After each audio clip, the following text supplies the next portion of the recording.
ꯑꯩꯈꯣꯏ ꯑꯅꯧꯕ ꯔꯨꯝꯗ ꯂꯥꯛꯑꯦ ꯁꯤꯅꯤ ꯑꯩꯈꯣꯏꯒꯤ ꯔꯨꯝ ꯆꯥꯅꯕꯒꯤ ꯂꯧꯔꯨꯔꯒ ꯂꯥꯛꯑꯦꯕ ꯑꯩꯈꯣꯏ ꯁꯤꯗ ꯖꯨꯝ ꯑꯣꯟꯅꯅ ꯆꯪꯉꯝꯗꯣꯔꯦ ꯍꯦꯜꯂꯣ ꯑꯦꯚ꯭ꯔꯤꯋꯥꯟ ꯑꯩꯈꯣꯏꯒꯤ ꯔꯦꯟꯠ ꯍꯣꯡꯗꯣꯛꯄꯩꯗꯣ ꯑꯗꯨꯗꯣ ꯄꯣꯠ ꯆꯩꯁꯤꯡꯗꯣ ꯉꯁꯤ ꯂꯧꯕ ꯂꯥꯛꯀꯅꯦꯕ ꯃꯤ ꯁꯤꯃꯥ ꯂꯣꯛꯁꯤꯁꯨ ꯍꯥꯡꯗꯣꯛꯄ ꯍꯩꯔꯦꯕ ꯂꯩꯊꯣꯛ ꯂꯩꯁꯤꯟ ꯇꯧꯔ ꯍꯥꯡꯗꯣꯛꯏ ꯑꯩꯗꯣ ꯇꯦꯕꯜꯁꯤꯅ ꯉꯥꯛꯁꯟ ꯂꯩꯕꯅꯤꯅ ꯄꯨꯔꯥ ꯍꯥꯡꯕꯕꯨꯗꯤ ꯉꯝꯃꯣꯏ ꯃꯥꯒꯤꯁꯦ ꯃꯄꯥꯟꯗ ꯊꯣꯛꯈꯤꯑꯕ ꯑꯗꯨꯗꯨꯒꯤ मासु चक्कन चतई तौरीब थोंसे हांगदोगा दुगी होनारिम आग लेरगा अखोय पोचई पैकिंग तौबा हौरनेबा कैनो तौबगी शिफ्ट तौबगी पोचई सिंजंग असि आद लोय थमुरानी असि सो खोय आदे पुरा पोचई सिंजंग ओ जादरो जादे जादे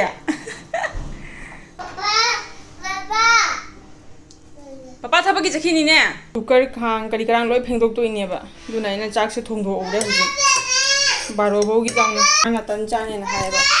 दुई मागी इस लांगे लोर मागी तन से थिपिना थमे नाहकलंग लेरगा हौगनी अदगी अइगा नुपासिगी गिना चाक थोंगदोक थमे अदगी हजांगना हवाई थोंगी हवाई मपुम मोइना थोंगी पैकिंग होगले होजे पोचई होंगबगी फींगगी लोइना हापचल्ले ट्रॉली अहुम सुई फी सिंगसे देगी से खाली होरे पूरा सिना क्रीम करांग लोशन फोसन करी करांग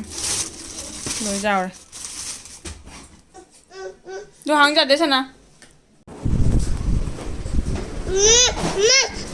पुथोरे तू Berapa? Ah, putih putar itu?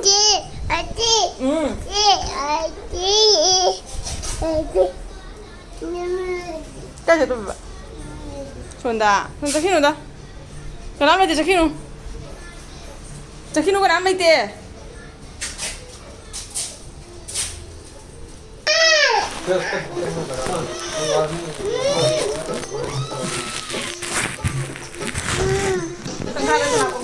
मसीना निगाई तो मनगिना फबुंगदा यु पालेदना वाई वाई गायरगा पोचै क्वालिटी लोइना पीखबना फबुंगसिगा ओइना दुम चखायले आइनिंग बा चखाजरवान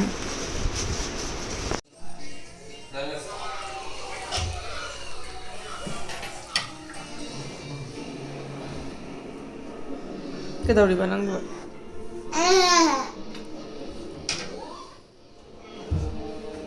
मको चकपनी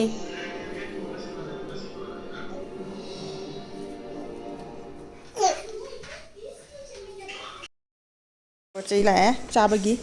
स्विगी ऑर्डर तौरे ngसीदी नाखो पिजागे नाइखोने उइमा नंगदिसे जों सि दोसा ओरंगन से माना मथक्तगी लामगा हिदो खरेसे खावराबा हुजि हावब्रा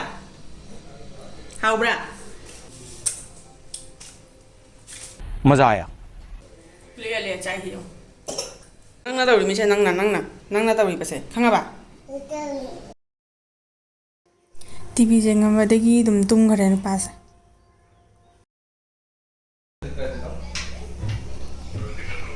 नंग कदोइबसिगा नंग कदोइबा तौसि जों अइपा अनंग ले हौरो बाय बाय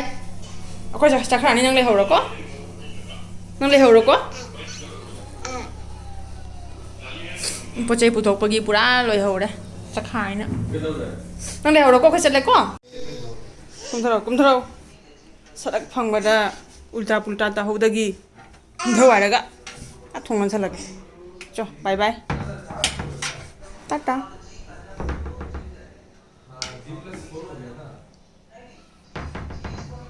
लाओ कुमथराव लाओ टाटा काइनी पापा कुमथराव दुगा नंग लाइ ngमगद्र ला कुमथराव ला तौसि जों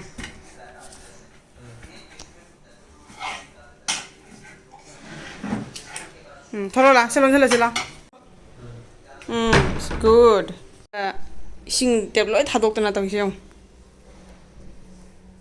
फुंगदोसि नाखो फि फबंगाइ दिंगारां पैकिंग तौरगा लोय पीखरे शिफ्ट तौबदा तसिम खक ले हौरि उपाय लेते सि ओइ सिटपिरे सि चिथौबंगारां फजरे फजरे लेसन लोरे पूरा पचे सिंग सुरेडी अवाट पमानी होय बेडशीट गुंबा कंबल गुंबा दुगुंबा सिंगो हापचले ची मफम से मिस तौनी आई से फदी फजबानी मफम बाय बाय बाय बाय तो इसे उबर कैब सु लाए माना बाइक ता लाकनी अखोय अइना अंगाइगा ngang पोचै पूरा चलानी कइनो नै पा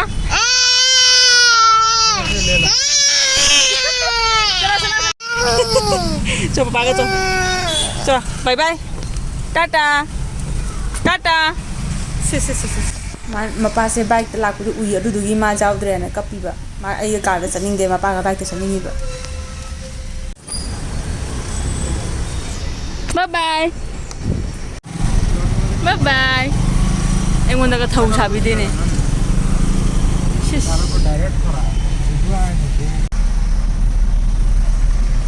Dầu đây có. Lại.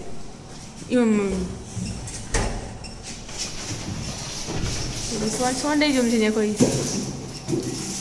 Mà nung gì gì. Light thalu papa light tha nó con hơi bé lên kinh ngân nọ năng là hì đi xe tàn tê nè phải ăn đâu và room đây là em phê một thằng luôn nè phê một thằng luôn bạn anh ngang gì cái ta rồi nếu bây giờ mà ngồi thô cả đây một chút thôi sẽ cái tay nó bận tàu rồi sẽ đây si leire khoigi anauba rent sanaro sima pham sima pura nangin sina balcony natra sengdoktri sidi sengdoktri sonda jum sajan ngare mina sigana kitchen akhoi pochai kana tawdri arrange tawdri jamna phajana tawdri sina room sidi furnish na tabanina kano leite Phobung leite light to dino khirki leire on the bathroom malak paga mai gari thauba hore che hangdok ba hore se hey sina washroom ji na li khoi hana leiba du di modli che light ka dino oh se geyser leire sina nali khol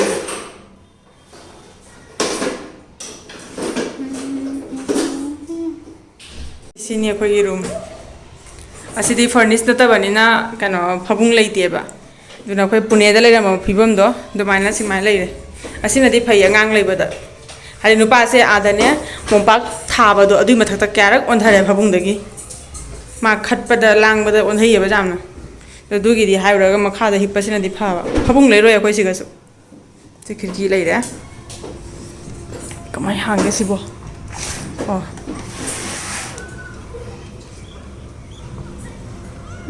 नुसिती अखोय आदना Lakpa हेलिने सिगा नुसित हम लाकते rent अमा दुगना नुसित Lakpa heli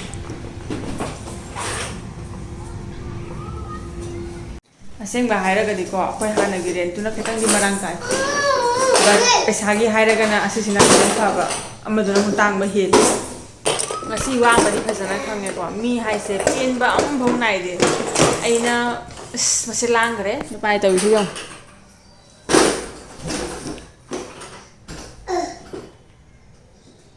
aina ne khoina ne ko pune da leiba matam da su pune gi first pune da jangma da ne id 2 bhk ni ba di room chu phaja hadi phajana marang kai ri ba chaw ri ba balcony su lei ri ba loina jai dum pham du gi di aduisu ai ahan madane changbaga hadi nungai ramde but adugai hongdoga puni bangalore da lakpada hajiki ahan ma leiru leirambado adu changbada ina khairamini ko pune gi duna di nungai ba heli adu dunai adu to nungai te adu ada ina myam hairamini khambra adugai hujik mu siga mul aga sisu dum adu mai ta sisu dum kayai ni room sing se ꯌꯥꯝ ꯍꯦꯟꯖꯟꯅ ꯄꯤꯛꯄꯕꯨꯗꯤ ꯅꯠꯇꯦꯀꯣ ꯁꯨꯝ ꯌꯥꯏ ꯑꯗꯣ ꯅꯨꯡꯁꯤꯠ ꯑꯃꯗꯨꯅꯗꯤ ꯅꯨꯡꯁꯤꯠ ꯂꯥꯛꯄ ꯍꯦꯜꯂꯤ ꯍꯥꯏꯗꯤ ꯐꯃꯨꯡꯗ ꯍꯤꯞꯄꯒ ꯅꯨꯡꯁꯤꯠ ꯎꯔ ꯁꯤꯠꯅ ꯆꯪꯉꯛꯄꯗꯣ ꯑꯗꯨ ꯅꯨꯡꯉꯥꯏꯌꯦꯕ ꯑꯁꯤꯒꯅ ꯑꯗꯨ ꯂꯩꯇꯦ ꯀꯩꯗꯧꯅꯤ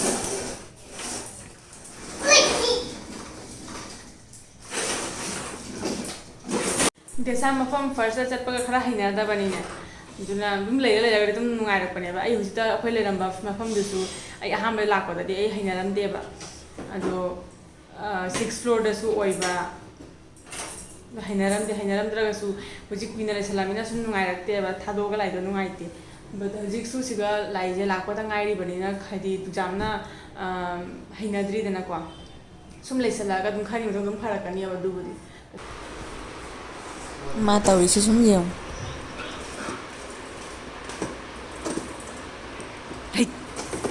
ꯂꯥꯛꯑꯣ ꯁꯤ ꯂꯥꯛꯑꯣ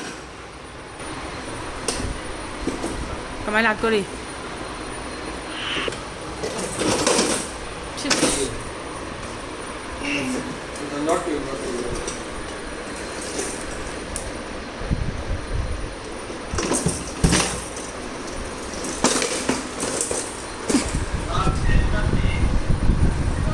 لا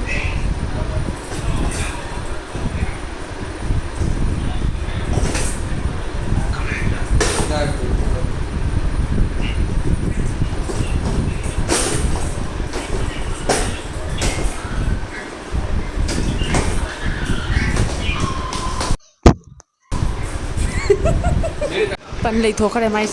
ui mà bắn lấy cái chắc mua tay số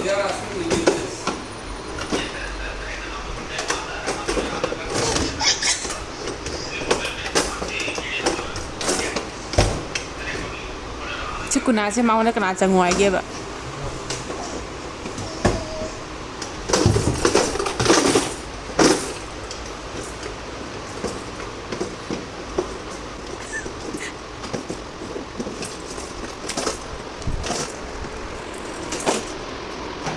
và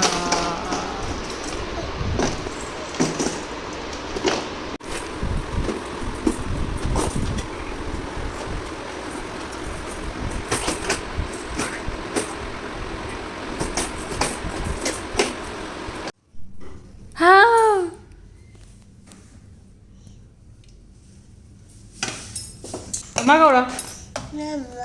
Hảo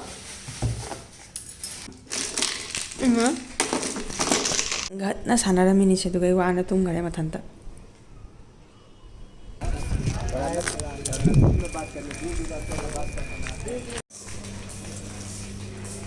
ai hojik chanabagi laururaga laeba si mafamsigi nungai haibu siga hek manak dhaba gumba restaurant dagi parlor masam kaknaba loi sunaba le ado ai hojik ꯑꯩꯈꯣꯏꯗꯤ ꯍꯧꯖꯤꯛ ꯒ꯭ꯌꯥꯁꯀꯤ cylinder ꯄꯨꯔꯛꯇ꯭ꯔꯤꯑꯕ ꯍꯧꯖꯤꯛꯐꯥꯎ ꯑꯗꯨꯗꯨꯅ ꯑꯩ floor ꯀꯌꯥꯗꯅꯣ ꯀꯥꯔꯛꯏꯁꯦ ꯃꯤꯒꯤ ꯃꯌꯨꯝ ꯆꯪꯉꯝꯒꯅꯤ ꯈꯤꯇꯪ ꯉꯥꯏ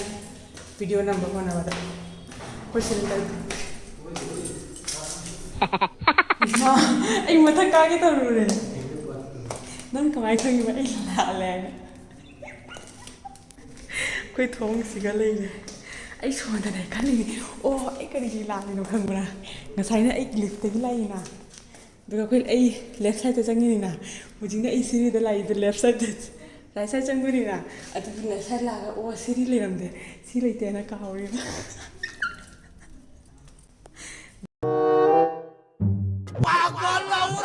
ꯌꯨꯝ ꯑꯣꯟꯅꯅ ꯆꯪꯉꯝꯗꯣꯔꯦ ꯃꯀꯣꯛ ꯐꯕ ꯃꯤꯅꯤ ꯑꯩ ꯌꯨꯝ ꯑꯣꯟꯅꯅ ꯆꯪꯉꯝꯗꯣꯔꯦ ꯑꯩꯅ ꯚꯤꯗꯤꯑꯣ ꯁꯦꯝꯕꯁꯤꯒ ꯋꯥ ꯉꯥꯡꯉ ꯂꯥꯛꯄꯁꯦ ꯃꯥ ꯇꯥꯏꯌꯦꯕ ꯑꯗꯨꯗꯨꯅ ꯃꯥ ꯊꯣꯡ ꯍꯥꯡꯗꯣꯛꯑꯒ ꯀꯧꯔꯛꯏꯕ ꯑꯩꯉꯣꯟꯗ ꯎꯏ ꯁꯤꯒ ꯂꯥꯛꯑꯣ ꯀꯥꯏ ꯆꯠꯂꯤꯅꯣ ꯍꯥꯏꯅ ꯑꯩꯅ ꯄꯨꯔꯛꯏꯁꯦ ꯗꯥꯔꯖꯤꯂꯤꯡꯒꯤ ꯁ꯭ꯇꯣꯔꯅꯦꯕ ꯗꯥꯔꯖꯤꯂꯤꯡꯒꯤ ꯃꯤꯅꯦꯕ ꯅꯦꯄꯥꯂꯤ ꯃꯥꯜꯂꯤ ꯑꯗꯣ ꯍꯥꯡꯗꯣꯛꯑꯒ ꯌꯦꯡꯍꯜꯂꯛꯀꯦ ꯀ꯭ꯋꯥꯟꯇꯤꯇꯤ ꯈꯨꯖꯥꯝ ꯑꯃꯅꯤꯕꯣ ꯖꯥꯝꯃꯤꯀꯣ ꯀ꯭ꯋꯥꯟꯇꯤꯇꯤ ꯃꯥꯒꯤꯁꯤꯅ ꯐ꯭ꯔꯥꯏꯗ ꯔꯥꯏꯁ ꯆꯤꯛꯀꯟ ꯐ꯭ꯔꯥꯏꯗ ꯔꯥꯏꯁ ꯑꯩꯒꯤꯁꯤꯅ ꯁꯤꯡꯒꯥꯄꯨꯔ ꯅꯨꯗꯜ ꯆꯤꯛꯀꯟ ꯑꯩꯅ ꯍꯧꯖꯤꯛꯇ ꯆꯥꯛ ꯆꯥꯅꯕ ꯄꯨꯈꯠꯂꯒ ꯂꯥꯛꯄꯗ ꯁꯣꯏꯔꯤꯗꯣ ꯀꯃꯥꯏꯅ ꯇꯧꯔꯤꯅꯣ ꯍꯥꯏꯗꯤ ꯀꯃꯥꯏꯅ ꯇꯧꯋꯤꯅꯣ ꯈꯪꯕ꯭ꯔꯥ ꯉꯁꯥꯏ ꯑꯩꯈꯣꯏ ꯅꯨꯡꯊꯤꯟꯗ ꯂꯥꯛꯄꯗꯣ ꯑꯗꯨꯒꯅ ꯑꯩꯈꯣꯏ ꯂꯤꯐꯇꯩ ꯀꯥꯔꯛꯏꯅꯀꯣ ꯄꯣꯠ ꯆꯩ ꯃꯌꯥꯝ ꯌꯥꯝꯃꯤꯅ ꯑꯗꯨꯒ ꯄꯨꯟꯅ ꯑꯩꯈꯣꯏ ꯂꯤꯐꯇꯒꯤ ꯁꯨꯝ ꯀꯥꯔꯛꯏꯅꯦꯕ ꯑꯗꯣ ꯂꯤꯐꯇꯒꯤ ꯀꯥꯔꯛꯄꯁꯤꯒ ꯂꯤꯐꯇꯒꯤ ꯊꯣꯛꯄꯒ ꯑꯩꯁꯦ ꯈꯔ ꯀꯥꯎꯒꯜꯂꯦꯕꯀꯣ ꯂꯤꯐꯇꯒꯤ ꯂꯦꯐ ꯁꯥꯏꯗꯇ ꯆꯪꯉꯤꯅꯦꯕ ꯑꯩꯈꯣꯏ ꯔꯨꯝꯁꯦ ꯑꯩꯈꯣꯏ ꯆꯪꯉꯛꯏ ꯔꯨꯝꯁꯦ ꯑꯗꯣ ꯂꯦꯐ ꯁꯥꯏꯗꯇ ꯆꯪꯉꯤ ꯑꯁꯤꯗꯤ ꯅꯤꯡꯁꯤꯡꯉꯤꯅ ꯑꯩꯀꯣ ꯑꯗꯨꯅꯅꯦꯕ ꯕꯠ ꯑꯩ ꯍꯧꯖꯤꯛ ꯁꯤꯗꯤ ꯑꯗꯨꯝ ꯀꯥꯈꯠꯂꯕ ꯋꯥꯔꯤ ꯁꯨꯝ ꯚꯤꯗꯤꯑꯣ ꯔꯦꯀꯣꯔꯠ ꯇꯧꯅ ꯑꯗꯣ ꯁꯤꯗꯤ ꯀꯥꯈꯠꯂꯛꯄꯁꯤꯒꯅ ꯀꯩꯗꯧꯔꯤ ꯉꯁꯥꯏꯅ ꯁꯣꯝꯗꯩ ꯂꯥꯛꯏꯅꯤꯅ ꯂꯤꯐꯇꯒꯤ ꯁꯤꯗ ꯂꯥꯛꯄꯁꯤꯒꯅ ꯁꯣꯝ ꯅꯥꯀꯟꯗ ꯂꯥꯛꯏꯕ ꯑꯗꯨꯑꯣꯏꯗꯤ ꯁꯣꯝꯗꯩ ꯂꯥꯛꯄ ꯑꯣꯏꯗꯤ ꯔꯥꯏꯠ ꯁꯥꯏꯗꯇ ꯆꯪꯗꯣꯏ ꯅꯠꯇ꯭ꯔꯥ ꯑꯗꯨꯒꯅꯦꯕ ꯑꯩꯒꯤ ꯁꯣꯏꯔꯤꯁꯦ ꯑꯗꯣ ꯁꯣꯝꯗꯩ ꯁꯤꯗꯒꯤ ꯂꯥꯛꯑꯒ ꯑꯩꯅ ꯂꯦꯐ ꯁꯥꯏꯗꯇ ꯌꯦꯡꯉꯤꯕ ꯑꯩꯈꯣꯏ ꯔꯨꯝꯗꯣ ꯀꯔꯝꯕꯅꯣ ꯍꯥꯏꯅ ꯑꯩꯈꯣꯏ ꯔꯨꯝꯁꯦ ꯈꯤꯔꯀꯤ ꯄꯥꯜꯂꯤꯅꯀꯣ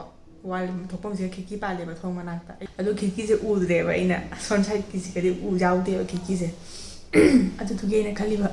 ꯑꯣ ꯑꯩꯁꯦ ꯐ꯭ꯂꯣꯔ ꯂꯥꯜꯂ ꯃꯥꯜꯂꯦ ꯑꯇꯣꯞꯄ ꯃꯊꯛꯀꯤ ꯐ꯭ꯂꯣꯔꯗ ꯑꯃꯨꯛ ꯀꯥꯗꯣꯏꯔꯥ ꯀꯩꯅꯣ ꯍꯥꯏꯅ ꯑꯗꯨꯗꯨꯒꯤ ꯑꯩꯅ ꯑꯃꯨꯛꯀ ꯁꯤꯔꯤ ꯀꯥꯈꯠꯂꯤꯕ ꯑꯗꯨꯒ ꯃꯥꯅ ꯑꯩꯅ ꯋꯥ ꯉꯥꯡꯅ ꯚꯤꯗꯤꯑꯣ ꯔꯦꯀꯣꯔꯠ ꯇꯧꯗꯨꯅ ꯂꯥꯛꯄꯗꯣ ꯑꯗꯨꯒ ꯃꯥꯁꯦ ꯏꯃꯨꯡꯗꯩ ꯇꯥꯔꯦꯕ ꯑꯗꯨꯅ ꯊꯣꯡꯍꯥꯡꯗꯒ ꯋꯤ ꯀꯥꯏ ꯆꯠꯂꯤꯅꯣ ꯑꯩꯅ ꯀꯧꯔꯛꯏꯕ ꯑꯗꯨꯒ ꯑꯩ ꯆꯪꯉꯦ ꯁꯤꯒꯨꯝꯕ ꯃꯔꯝꯗ ꯑꯩꯁꯦ ꯐꯖꯅ ꯀꯣꯛ ꯐꯠꯇꯦ ꯑꯩꯅꯦ ꯍꯧꯖꯤꯛ ꯆꯠꯈꯤꯕ ꯂꯝꯕꯤꯗꯣ ꯍꯣꯔꯦꯟ ꯍꯜꯂꯛꯄꯗ ꯂꯣꯏ ꯀꯥꯎꯈ꯭ꯔꯅꯤ ꯑꯗꯨꯃꯥꯏꯅ ꯇꯧꯔꯤꯕ ꯅꯨꯡꯗꯥꯡ ꯇꯣꯛꯑꯒ ꯁꯥꯟꯅ ꯂꯩꯕꯅꯤ ꯌꯦꯡꯉꯨ ꯎꯏꯃꯥ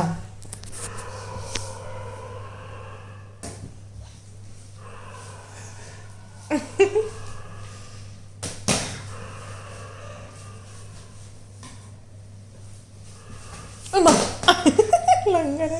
Pura, sana pura. sepura langsung Pura. mami pastinya sih dia Khoi tunggu dulu. Gue tumbal lo ya nggak sih Pura, apa tuh? langgar lima SP wajib ini Bah. Yes. Let's tuh. Sudah lang, ada lang. Sudah. ꯁꯤ ꯃꯐꯝꯁꯤꯒꯤꯁꯨ ꯅꯨꯡꯉꯥꯏꯕ ꯈꯔ ꯂꯩ ꯅꯨꯡꯉꯥꯏꯇꯕ ꯈꯔ ꯂꯩ ꯍꯥꯟꯅꯒꯤ ꯔꯦꯟꯇꯨꯒꯅ ꯃꯤꯖꯟꯒꯁꯦ ꯑꯜꯃꯤꯔꯥꯗ ꯁꯨꯝ ꯂꯩꯔꯝꯕꯅꯦꯕ ꯑꯁꯤꯗꯗꯤ ꯂꯩꯇꯦ ꯁꯤꯒꯅ ꯋꯥꯁꯔꯨꯝ ꯃꯅꯨꯡꯗ ꯆꯪ ꯇꯥꯕ ꯑꯁꯤꯗ ꯍꯦꯛ ꯃꯄꯥꯟꯗ ꯃꯤꯖꯟ ꯂꯩꯌꯦꯕ ꯑꯗꯨꯅꯤ ꯄꯨꯝꯅꯃꯛꯀꯤ ꯑꯃꯗ ꯅꯨꯡꯉꯥꯏ ꯑꯃꯗ ꯅꯨꯡꯉꯥꯏꯇꯦ ꯑꯃꯗ ꯅꯨꯡꯉꯥꯏ ꯑꯃꯗ ꯅꯨꯡꯉꯥꯏꯇꯦ ꯑꯗꯨꯃꯥꯏꯅ ꯇꯧꯋꯦ ꯀꯩ ꯍꯥꯏꯅꯤ ꯑꯗꯣ ꯑꯩ ꯉꯁꯤꯒꯤ ꯕ꯭ꯂꯣꯒꯁꯦ ꯁꯤꯒ ꯁꯨꯝ ꯂꯣꯏꯁꯤꯜꯂꯒꯦꯀꯣ ꯃꯊꯪ ꯑꯃꯨꯛ ꯎꯅꯔꯁꯦ ꯕꯥꯏ ꯕꯥꯏ